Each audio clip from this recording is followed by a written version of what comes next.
Pada bagian keempat, kita akan melanjutkan melihat jenis keputusan yang harus diambil oleh manajemen.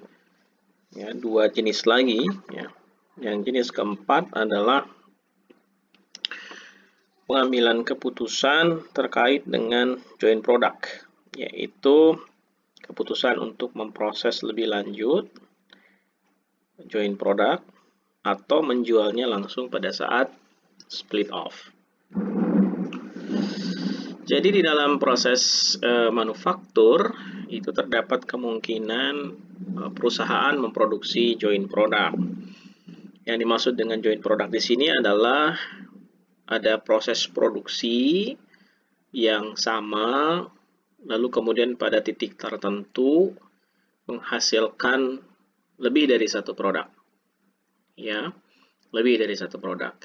Nah, proses produksi awalnya sama. Nah, titik di mana proses produksi awal ini menghasilkan lebih dari satu produk, itu disebut dengan titik split off. Nah, permasalahannya adalah setelah split off ini ada kemungkinan beberapa produk diproses lebih lanjut, ya, menghasilkan produk lain yang memiliki nilai yang berbeda dengan nilai pada saat titik split off tadi.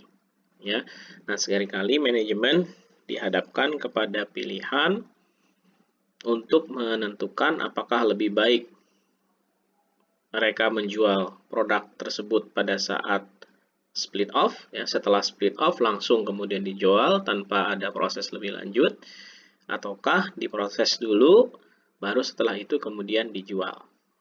Ya, jadi itu keputusan yang biasanya harus diambil oleh manajemen.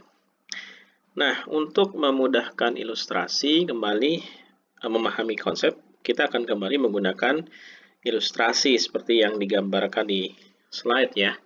Jadi ini misalnya ada proses produksi menghasilkan joint product, ada dua produk, cocoa butter dan cocoa powder.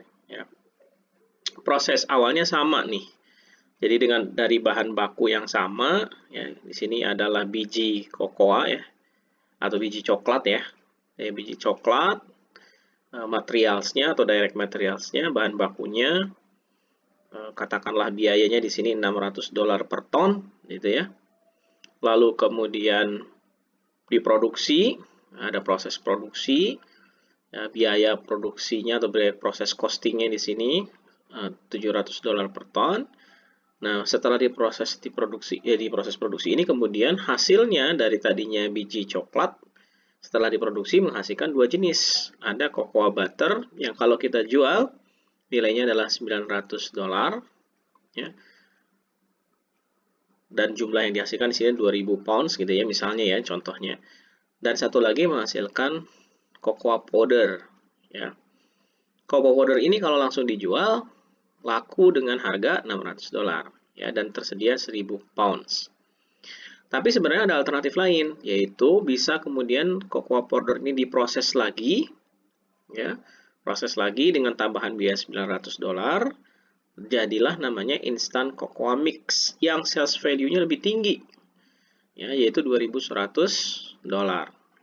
Jauh lebih tinggi dibandingkan kalau kita langsung menjual powdernya yang harganya $600. Nah, pertanyaannya adalah apakah manajemen lebih baik menjual cocoa powder atau menjual instant cocoa mix, yaitu cocoa powder yang kemudian diproses lebih lanjut, gitu ya. Nah, ini di sini decision nanti yang harus diputuskan oleh manajemen. Nah, di dalam menentukan pilihan mana yang paling optimal, tentunya kita harus membandingkan nilai yang kita akan peroleh dengan alternatif 1 dibandingkan dengan yang kita peroleh dengan alternatif yang kedua. Atau mungkin ini yang pertamanya, ini yang keduanya. Nilai yang diperoleh ketika menjual cocoa powder langsung setelah split off point, atau menjual cocoa powder yang telah diproses menjadi instant cocoa mix. Nah, nilai itu yang kemudian dibandingkan. Jadi kalau kita lihat schedule-nya, kalau kita jual dalam bentuk cocoa mix, memperoleh sales revenue 2100. Kalau kita jual langsung cocoa powder, memperolehnya 600. Maka ada incremental atau delta revenue-nya. Ya, kalau kita jualnya setelah diproses lebih lanjut, ya itu sebesar deltanya sebesar 1.500. Nah, tentu angka ini harus dibandingkan dengan additional cost-nya.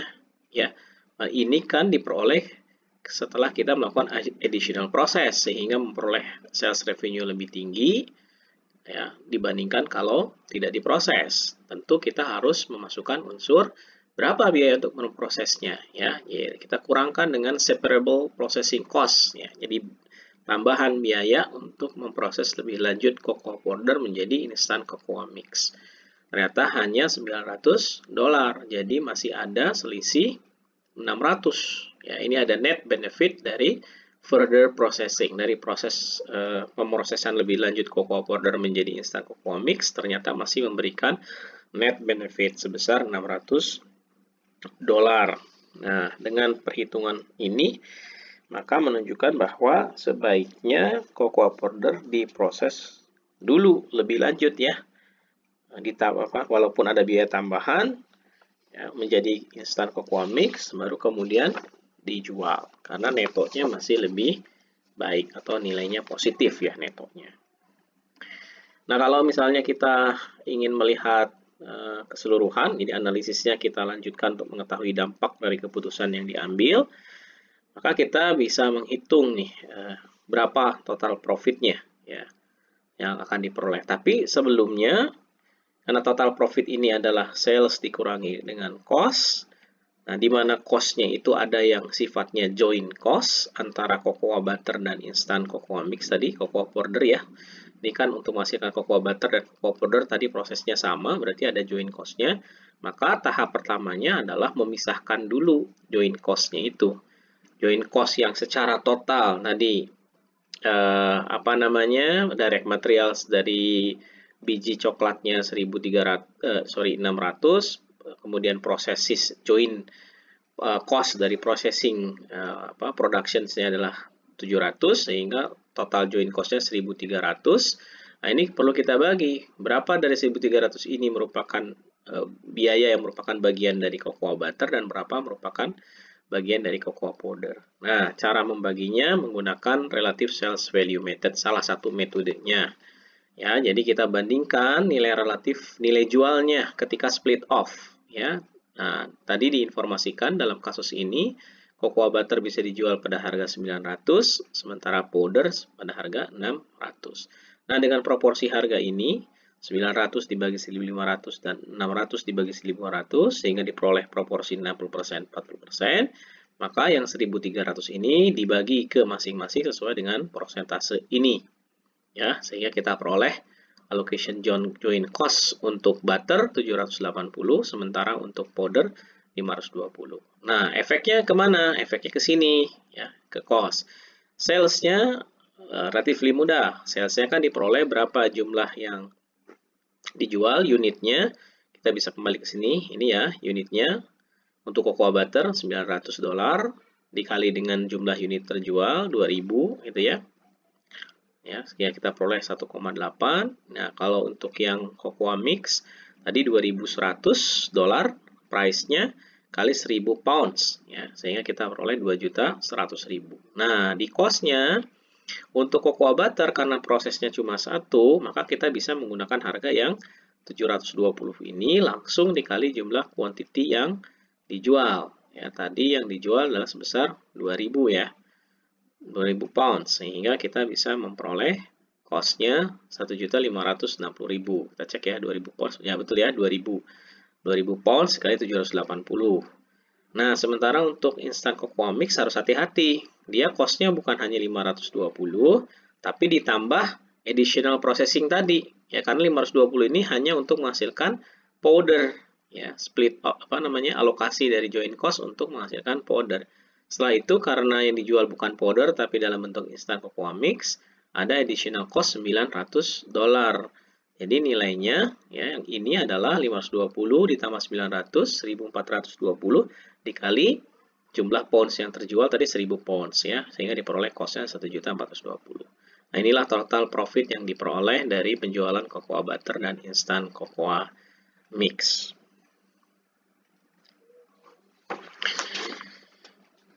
Berikutnya adalah jenis kelima ya, pengambilan keputusan dalam menghadapi keterbatasan sumber daya ya, menghadapi limited resources ya. Jadi perusahaan misalnya sering ya dihadapkan pada permasalahan ada keterbatasan sumber daya, baik itu misalnya mesin hours, labor hours kah, direct material unit kah, dan lain-lain gitu ya. Dan harus mengambil keputusan untuk memanfaatkan sumber daya yang terbatas tersebut agar optimal gitu ya. Ada constraint-constraint di mana perusahaan tidak bisa menambah jam mesin, tidak bisa menambah jam tenaga kerja, bahan baku, sehingga yang bisa dilakukan adalah memilih misalnya produk yang dihasilkan yang bisa memberikan revenue yang optimal atau hasil yang optimal gitu ya. Nah, dalam pengambilan keputusan seperti ini, kembali biaya tetap itu pada umumnya tidak dipengaruhi oleh keputusan yang diambil. Jadi apapun nanti keputusannya, cost-nya untuk fixed cost ini relatively sama, tidak berubah. Sehingga pada umumnya fixed cost ini merupakan komponen yang tidak informasi yang tidak relevan di dalam pengambilan keputusan. Nah, yang relevan adalah variable cost-nya, atau dengan kata lain kita bisa menggunakan pendekatan optimalisasi margin kontribusi atau contribution margin ya, karena konsep contribution margin adalah konsep variable cost ya. Jadi itu yang konsep yang bisa digunakan pada saat manajemen mengambil keputusan mengoptimalkan limited resources. Nah, untuk memberi pemahaman kita gunakan kembali ilustrasi ya untuk mempermudah. Nah, ini misalnya perusahaan memiliki dua jenis produk, webs and height gitu ya. Ada selling price masing-masing unitnya, lalu kemudian variable cost masing-masing unit, sehingga masing-masing produk ya, sehingga kemudian kita memperoleh contribution margin per unit untuk masing-masing produk.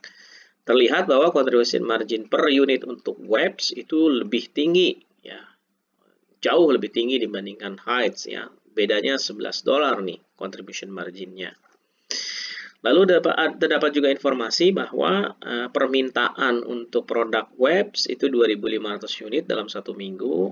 Kemudian yang produk height itu butuhnya lebih banyak nih ternyata 2.700. Make sense ya, karena harganya juga lebih murah. Nah, kalau kita lihat dari contribution margin ratio ya, yang webs itu tinggi ya, $28 per 70, sekitar 40%. Sementara kalau yang height 17 dari 57 hanya 30%. Jadi margin ratio-nya juga, contribution margin ratio-nya lebih besar yang produk webs. Lalu ada informasi bahwa untuk menghasilkan produk webs ya, produk latte ya, tapi untuk produk webs itu perlu waktu processingnya ya, perlu waktu untuk setiap satu unit webs itu perlu waktu 1,25 menit. Sementara untuk height perlu waktu yang jauh lebih singkat, itu hanya 0,5 menit gitu. Oke. Nah, isunya di mana? Ini akan terjadi isu jika perusahaan memiliki keterbatasan kapasiti. Nah, ternyata ada informasi nih. The latte is the scarce resources because there is excess capacity on other machines. Jadi ada keterbatasan kapasitas mesin yang sudah 100% digunakan.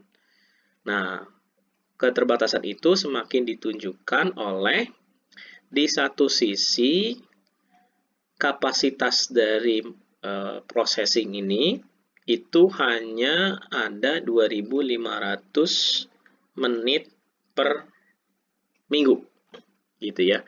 Jadi kapasitas mesinnya hanya bisa untuk 2.500 menit per minggu. Sementara di sisi lain, kalau kita lihat kebutuhan webs ya, di mana dia demand per minggunya 2.500 dan setiap unitnya perlu processing 1,25 menit, maka hanya untuk produksi web saja, kalau mau untuk memenuhi seluruh demand-nya, itu diperlukan waktu 2.500 dikali 1,25 menit. Sehingga diperoleh total waktunya 3.125 menit. Lebih banyak dibandingkan waktu yang tersedia. Jadi hanya menghitung web saja, kita sudah melihat adanya limited resources, keterbatasan sumber daya. Sumber dayanya hanya 2.500, sementara untuk memenuhi web saja perlu waktu 3.125 menit dalam satu minggu. Belum lagi hide, ya, yang hide ini perlu waktu 2.700 unit ya, dalam satu minggu dikali 0,65 menit, yaitu sejumlah 1.755 menit. Jadi total untuk bisa memproduksi ya kedua produk ini dan memenuhi seluruh demand dalam satu minggu perlu waktu 4.880 menit. Padahal kapasitas yang tersedia 2.500 menit. Jadi ada permasalahan keterbatasan resources. Nah, di sini diasumsikan perusahaan tidak bisa nambah aset atau mesin gitu, sehingga kapasitasnya terbatas gitu ya. Maka dalam hal ini perusahaan harus memilih yang mana yang mau didahulukan. Berapa banyak produksi high ya, dan berapa banyak produksi webs yang memberikan hasil yang paling optimal untuk perusahaan. Ya, profit yang paling optimal untuk perusahaan. Ya, itu adalah decision yang harus dijawab oleh manajemen. Nah, untuk menjawab itu kita berhati-hati, walaupun di sini ada informasi contribution margin per unit, berapa contribution margin ratio-nya. Ya, kalau memperhatikan ini dengan konsep relevant cost, maka kita akan memilih yang contribution margin-nya paling tinggi, ya. Nah, di sini kelihatan webs tinggi, contribution margin-nya juga tinggi, ya, per unitnya tinggi dibandingkan dengan high. Tapi perhatikan masalah menit yang diperlukan, ya. Jadi kalau kita ingin hitung, karena kapasitasnya bicara kapasitas mesin per menit ya, maka kita harus hitung berapa contribution margin per unit per menit, ya, per menit. Berapa contribution margin per menit? Karena itu menggambarkan tadi alokasi kapasitas. Nanti akan dialokasikan kemana, ya. Nah, kita hitung dengan cara kita bagi. Ya, contribution margin per unit 28, di mana satu unitnya memerlukan 1,25 menit, maka contribution margin per menitnya adalah $22. Nah, ternyata yang produk hide ini, walaupun contribution margin per unitnya lebih rendah daripada webs, tapi karena prosesnya lebih cepat, dia memberikan contribution margin per menitnya lebih tinggi, yaitu $26. So, dengan melihat seperti ini, maka perusahaan justru harus mengutamakan pemenuhan permintaan yang produk hide-nya. Ya, kalau ada sisa berlebih kapasitinya, baru kemudian memenuhi permintaan yang produk webs. Ya, nah, jadi kalau kita hitung di sini cara menentukan berapa menit dialokasikan untuk produksi hide dan berapa menit diproduksikan dialokasikan untuk webs, ya kita bisa hitung. Karena yang diutamakan adalah hide, maka kita penuhi dulu nih, dan kita tahu tadi total waktu yang diperlukan 1755, sehingga yang sisanya nih dari total capacity dikurangi yang untuk produksi hide, tinggal sisanya 745 menit. Di mana satu unit webs ini perlu 1,25 menit, maka yang bisa diproduksi untuk webs adalah sisa kapasitas ini dibagi dengan produksi per unit, dapatlah 596 unit. Nah, sehingga ini kira-kira profil yang akan kita peroleh nilainya. Ya, total profitnya yaitu 62.582. Nah, 88. Ini adalah posisi yang optimal. Ya, kalau kita memproduksi hide lebih rendah, ya, atau webs lebih tinggi, maka profitnya akan lebih rendah dari 62.588. Gitu, ya. Jadi decisionnya optimalkan dulu produksi hide. Nah, tadi disebutkan ini kan asumsinya memang ada keterbatasan sumber daya, jadi tidak bisa menambah mesin, tidak bisa men-outsource, dan seterusnya. Nah, walaupun dalam kenyataannya limited sources ini, ya, kita juga mempertimbangkan aspek kualitatif lain, yaitu misalnya kalau ternyata bisa outsource, ya, bisa overtime misalnya, bisa melatih pekerjanya sehingga bisa menggunakan mesin dengan lebih efisien, sehingga waktunya bisa ditekan, ya. Misalnya sekarang untuk yang webs nggak perlu 1,25, tapi misalnya perlu 1 menit saja misalnya. Dan mungkin ada beberapa non-value activities sehingga cost-nya lebih rendah. Sehingga bisa jadi contribution margin dari webs misalnya bukan 28 tapi bisa $30 atau $29 karena ada beberapa non-value added activities untuk menghasilkan webs yang dihilangkan sehingga biayanya menjadi lebih murah. Nah, itu kita kesampingkan. Tapi dalam kondisi real, hal-hal tersebut harus dipertimbangkan. Apakah mungkin outsource, overtime, dan seterusnya. Nah, satu hal lagi yang perlu diperhatikan, kadangkala kita memang menghadapi uncertainty. Ya, manajemen sering dihadapkan kepada ketidakpastian atau uncertainty dari kemungkinan, dari outcomes yang muncul. Ya, misalnya seperti tadi, contribution margin-nya mungkin tidak tidak bisa saja berubah gitu, angkanya tidak 28 tapi angka yang lain. Nah, teknik yang bisa digunakan untuk mengakomodasi uncertainty ini adalah pertama membuat sensitivity analysis, ya. Jika harganya sekian, profitnya sekian. Jika harganya mengalami penurunan, misalnya menjadi sekian, berapa nilainya. Jadi melakukan sensitivity, sehingga nanti yang disampaikan adalah range misalnya. Range-nya adalah kemungkinan profitnya antara sekian sampai sekian. Ya, itu sensitivity analysis.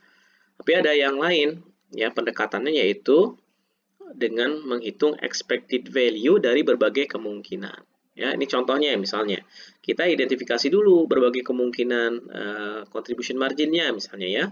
Lalu kita identifikasi probability dari kemungkinan ini kira-kira berapa persen gitu ya. Totalnya ini harus 100%. Gitu. Kemudian kita hitung expected value-nya dan angka yang kita gunakan nanti adalah yang angka expected value-nya ya, yang sudah merupakan pembobotan dari seluruh kemungkinan ya. Begitu pula untuk yang produk yang lain. Ya, ini metode atau cara untuk mengakomodasi uncertainty. Nah, ini tidak hanya berlaku dalam konteks berhadapan dengan limited resources ya. Dengan konteks yang sebelum-sebelumnya juga kalau memang ada uncertainty, ada kemungkinan kita melakukan sensitivity analysis atau melakukan atau menghitung expected value. Dan ini common ya, dan mungkin sudah menjadi suatu standar decision, proses pengambilan keputusan itu tidak pada satu angka, tetapi melakukan juga sensitivity analysis atau menghitung berbagai kemungkinan tadi ya dengan pendekatan expected value. Nah, itulah tadi 5 jenis keputusan yang dihadapi oleh manajemen, khususnya akuntan manajemen, di mana proses pemilihannya bisa menggunakan atau menerapkan konsepsi relevant cost. Ya. Nah, terakhir ada beberapa isu yang perlu diperhatikan pada saat kita mengambil keputusan. Yang pertama adalah secara kualitatif ini harus kita perhatikan ya. Yang pertama adalah pada umumnya atau nature-nya ya, decision makers itu mengambil keputusan sesuai dengan motivasinya. Nah, motivasinya ini pada umumnya manajemen ini dipengaruhi oleh performance evaluations mechanisms-nya. Jadi bisa jadi keputusan yang diambil selain tadi ada perhitungan-perhitungan kuantitatif yang normal, yang objektif, juga memperhatikan aspek dampaknya terhadap manajemen ya, dikaitkan dengan managerial performance evaluations gitu ya. Key indicators yang menjadi beban atau menjadi target kinerja dari manajemen. Yang kedua, aspek kualitatif yang juga dipertimbangkan dalam pengambilan keputusan ini adalah juga harus melihat aspek short term versus long run, short run versus long run decisions. Seperti contoh yang tadi, misalnya ketika mengambil decision apakah kita menerima special order yang harganya lebih murah atau tidak, in short run dalam jangka pendek perhitungan tadi bisa kita gunakan untuk membantu mengambil keputusan. Ya, di mana misalnya dari contoh yang dipaparkan di awal, lebih baik perusahaan menerima order itu karena ternyata masih memberikan net benefit gitu ya. Karena harga yang diterima walaupun lebih murah masih jauh lebih tinggi dibandingkan variable cost-nya. Cost untuk memenuhi order tersebut. Tapi in the long run harus juga memperhatikan aspek lain. Apa aspek lain itu? Contoh kalau misalnya kita memberikan special price tadi harga yang lebih murah, lalu kemudian diketahui oleh pelanggan yang lain, ya, maka pelanggan lain juga bisa menuntut hal yang sama. Nah, ini bisa merepotkan perusahaan, bisa berdampak terhadap normal price-nya perusahaan, bisa tertekan ikut mengalami penurunan. Nah, ini juga harus dipertimbangkan dalam pengambilan keputusan. Ya, aspek kualitatif, memperhatikan short run dan long run decision-nya. Kemudian yang ketiga adalah penegasan, ya, bahwa dalam mengambil keputusan kita harus hati-hati untuk tidak memasukkan sang cost di dalam pertimbangan gitu ya, karena bukan biaya yang relevan. Juga memperhatikan allocated fixed cost, ya ini juga pada umumnya unavoidable cost gitu ya, tidak bisa dihindari cost-nya. Lalu hati-hati dengan unitized fixed cost, yaitu sebenarnya adalah cara cepat ya membebankan fixed cost ke produk, ke unit gitu ya, yang belum tentu akurat ya dalam perhitungan unitized fixed cost ini, sehingga nanti juga akurasi dalam pengambilan keputusannya juga bisa terpengaruh. Dan di sisi lain kita jangan sampai overlook, melupakan dan value ya, underestimate nilai dari opportunity cost. Padahal opportunity cost merupakan bagian dari relevan cost. Ya, opportunity cost ini muncul ketika perusahaan dihadapkan kepada pilihan, ya, keterbatasan, tidak adanya idle capacity, tidak ada excess capacity, sehingga ada pilihan suatu pilihan yang diambil mengorbankan pilihan yang lain. Maka di situ ada opportunity cost dan itu tidak boleh kita lupakan. Ya, harus hati-hati untuk bisa mengidentifikasi dan mengakomodasi opportunity cost ini. Terakhir, dalam konteks sistem activity based costing, superior ability dari data activity based costing karena assignment biaya yang lebih akurat itu akan membantu sebenarnya pengambilan keputusan, karena ABC data yang dihasilkan oleh sistem ABC ini bisa menghitung avoidable cost yang lebih tepat ya, sehingga decision-nya tentunya harusnya lebih akurat. Ya, demikian sesi kita kali ini membahas bagaimana penerapan konsep relevan cost di dalam berbagai pilihan keputusan yang dihadapi oleh manajemen, terutama dalam hal ini peran dari akuntan manajemen memberikan analisis ya, evaluasi terhadap pilihan-pilihan yang dihadapi oleh manajemen. Terima kasih. Assalamualaikum warahmatullahi wabarakatuh.